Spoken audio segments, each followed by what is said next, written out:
Good evening. Hello. My name is Mildred, and my article, basically, my topic is music and emotions.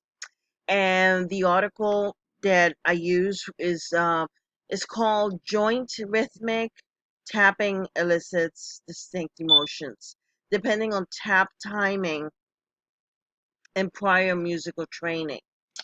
And synchronous rhythmic interactions and emotions. Music listeners be synchronized and follow the same beat. So, an experiment was conducted to see if children that are not trained in synchronization with others can synchronize with someone else as children that are trained in music. Researchers discovery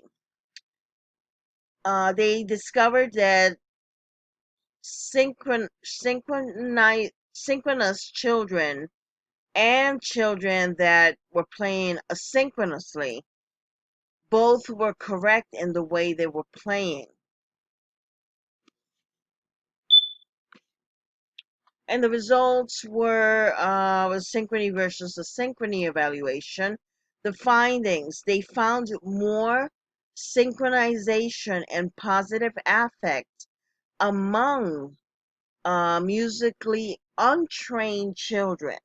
So that's something that's very surprising.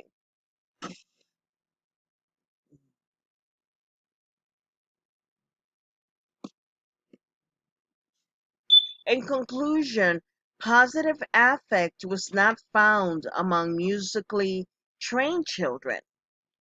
Negative affect was found to be higher in musically trained children.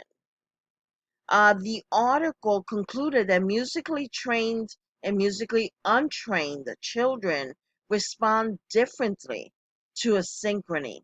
And a lot of it has to do with the music background the children have. Okay, so this is the end of my video, and I just wanted to mention that um, these are the two gentlemen that wrote the article, and one of them, Tal Shen, is from University of Haifa, and Ian is Cross University of Cambridge. And of course, that's my email. Thank you very much, and have a good evening. Ciao.